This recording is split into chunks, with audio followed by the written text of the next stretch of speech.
এই ভিডিওতে আমি যে বিষয়টি নিয়ে কথা বলবো সেটা আপনাদের অবাক করবে। দেখুন, বাংলাদেশ সিভিলিয়ান ফোর্স এটা একটা ফেসবুক পেজ। এই পেজে একটি গণভোটের আয়োজন করা হয়েছিল এবং এটা দেখতে পাচ্ছেন অনেক ফলোয়ার, প্রায় 731K ফলোয়ার। তো ভিউয়ার্স, এই যে পেজে একটা ভোটের আয়োজন করা হয় এবং এই পেজে আমি আশা করি যে যে ফলোয়ার্সগুলো রয়েছে সেগুলো সবাই মোটামুটি সব দল সমর্থন করে এবং এরা মূলত সিভিলিয়ান ফলোয়ার। এক কথায় একটা জাতির মধ্যে যারা সচেতন নাগরিক তারা মূলত এই পেজটাকে ফলো করে। তো আপনারা অবশ্য ফেসবুকে ঢুকে সার্চ দিয়ে দেখতে পারবেন। তো এখানে যে গণভোটটা আয়োজন করা হয় সেখানে অবিশ্বাস্য হলেও সত্য যে আমি এর আগে অনেক গণভোট দেখেছি, বিভিন্ন ইউটিউবার গণভোট করছেন। অনেকে মন্তব্য করছেন যে যাদের আপনি যে ইউটিউবার হিসেবে যে দলের পক্ষে কথা বলেন, আপনার ফ্যান ফলোয়ার বা সাবস্ক্রাইবারগুলো আপনাকে ভোট দেয়, যার জন্য কোনো ক্ষেত্রে আওয়ামী লীগ জিতে যাচ্ছে। বেশিরভাগ ক্ষেত্রেই আওয়ামী লীগ ভোটে এগিয়ে থাকছে। এছাড়া কোনো পেজে জামাত ইসলামী এগিয়ে থাকছে, কোনো পেজে বিএনপিও থাকছে, সবাই থাকছে মোটামুটি। তবে বেশিরভাগ ক্ষেত্রেই দেখা গেছে ইউটিউবারদের ক্ষেত্রে যে রেজাল্টটা আওয়ামী লীগের পক্ষেই যাচ্ছে। তো আমি অনেক খোঁজাখুঁজির পরে বাংলাদেশ সিভিলিয়ান যে ফোর্স এই পেজে আসলাম। এখানে আমার কাছে মনে হয়েছে যে ফলোয়ারগুলো রয়েছে এখানে ফলোয়ারগুলো মোটামুটি সব একেবারে কি বলবো, মানে নিরপেক্ষ ফলোয়ার এবং যথেষ্ট সুনাগরিক বলতে পারি। তো এখানে দেখুন যে প্রায় ভোট পড়েছে 4,99,007টা মতন ভোট পড়েছে এবং কমেন্টস পড়েছে 18.7K এবং শেয়ারও হয়েছে 10K। তার মানে বুঝতে পারি যে অনেক বড় একটা পেজ। যেহেতু 700K পেজে 4 লাখ ভোট পড়েছে, অনেক বড় একটা পেজ। তো এখানেও অভাবনীয়ভাবে বিষয়টা মানে কেমন দেখেন যে বাংলাদেশে কিন্তু অনেক রাজনৈতিক দল এখন কিন্তু তৈরি হয়ে গেছে এবং আওয়ামী লীগের তো কোনো একেবারে অস্তিত্বই নেই বললে চলে। 5 তারিখের পরে আওয়ামী লীগ কিন্তু সম্পূর্ণ ধরাশায়ী অবস্থায় রয়েছে এবং বিএনপি মনে করতেছে সে সবচেয়ে জনপ্রিয় দল।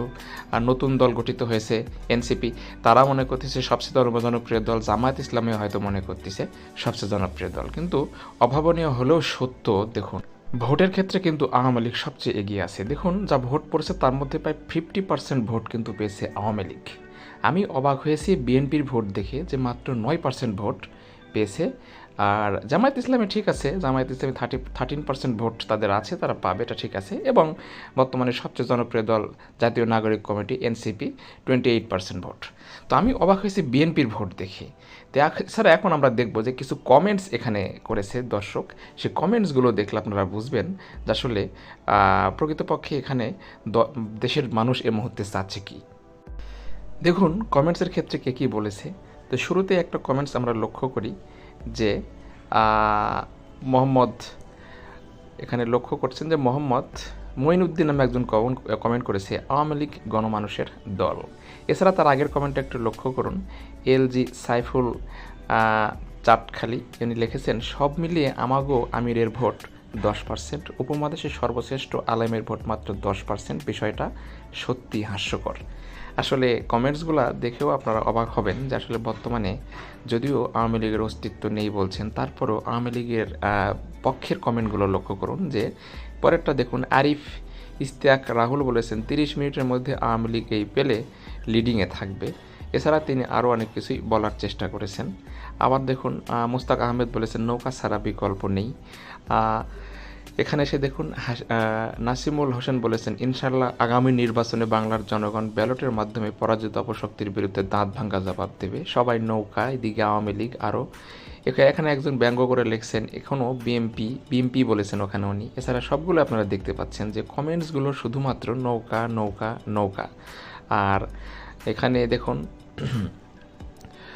এখানে একটা মাত্র কমেন্টস নিয়ে আমি কথা বলবো যে এতগুলো কমেন্টসের মধ্যে যে একটা মাত্র কমেন্টস আমার কাছে মনে হয়েছে যেটা উনি হয়তোবা তার কমেন্টস তিনি ব্যক্তিগতভাবে জানিয়েছেন, বাট একটা মাত্র কমেন্টস আওয়ামী লীগের বিপক্ষে গেছে। সেই কমেন্টসটা আমি আপনাকে এখন পড়ে শোনাচ্ছি। দেখুন, শহর পর্যায়ে নতুন দল এনসিপি ভালো সুযোগ পাবে কিন্তু গ্রামে পাবে না। এটা হয়তো হাস্যকর মনে হতে পারে, তবে এটাই সঠিক ব্যাপার এবং আমি নিজেও এনসিপিকে রেসপেক্ট করি। তিনি এমনটাই বলেছেন। অবশ্যই মোহাম্মদ সানি ভাইকে ধন্যবাদ। তিনি তার ব্যক্তিগত অভিমত জানিয়েছেন। এখানে সবারই মত প্রকাশের স্বাধীনতা আছে জন্যই এই জরিপটা দেওয়া হয়েছে। তো ভিউয়ার্স, এখন প্রশ্ন হচ্ছে যে আওয়ামী লীগ 5ই আগস্টের পর কিন্তু মাঠে নেই। মাঠে না থাকার পরেও তার যে বিভিন্ন পরিসংখ্যান, অর্থাৎ ইউটিউবারেরা যখন পরিসংখ্যান করছে তখন আপনারা বলছেন যে ইউটিউবার পরিসংখ্যান করছে যে যার পক্ষে কথা বলে তার ভোট বা সে সেখানে জিতে যায়, বা আওয়ামী লীগের সমর্থক হলে সেই ইউটিউবার আওয়ামী লীগকে জিতিয়ে দেয়, এবং বিএনপি হলে বিএনপি, জামাত হলে জামাত, বা এনসিপি হলে এনসিপি। কিন্তু এক্ষেত্রে দেখুন যে সিভিলিয়ান ফোর্স কিন্তু একটা নিরপেক্ষ পেজ। এখানে কিন্তু সব শ্রেণীর মানুষই আছে, এবং বলাই চলে যে আসলে এটা আওয়ামী লীগের জন্য একটি বড় পাওয়া যে ভোটের বাজারে বা ভোটের রাজনীতিতে কিন্তু আওয়ামী লীগ এখন 50% ভোট পাচ্ছে। তার মানে কি বলা চলে যে এই আওয়ামী লীগ ফ্যাসিস্ট সরকার, আওয়ামী লীগ এভাবে প্রধান শেখ হাসিনা দেশ ছেড়ে পালিয়ে যাওয়ার পরেও যেখানে 4,99,060টা ভোটের মধ্যে 50%, তার মানে আমরা বলতেই পারি যে প্রায় 2.5 লাখ ভোটই আওয়ামী লীগের পক্ষে চলে গেছে। তো বিষয়টা আসলেই ভেবে দেখার মতন। তো যাই হোক, ভোটের রাজনীতিতে কে এগিয়ে থাকবে সেটা জনগণ সময় মতো তাদের জবাব দেবে। এটা এখন আমি জাস্ট এই ভিডিওটাতে চেষ্টা করলাম যে আসলে আমরা যে বিভিন্নভাবে বিভিন্ন দলের পরিসংখ্যান করছি, তো সিভিলিয়ান ফোর্স এটা একটা নিরপেক্ষ প্ল্যাটফর্ম। আপনারা এই প্ল্যাটফর্মে যেয়ে দেখতে পারেন যে আসলে বিষয়টা কি, ভোটের বা মানুষ কি চাচ্ছে। তো যাই হোক, আমি আর বেশি কিছু বলতে চাচ্ছি না। আর একটি কথা বলবো, এটা আমার নতুন চ্যানেল, আমি এখানে দেশের সমসাময়িক বিষয় নিয়ে কথা বলবো নিরপেক্ষভাবে। যদি আমার ভিডিওগুলো ভালো লাগে তাহলে চ্যানেলটি সাবস্ক্রাইব করে রাখতে পারেন এবং একটি লাইক, কমেন্ট, শেয়ার করতে পারেন। ধন্যবাদ।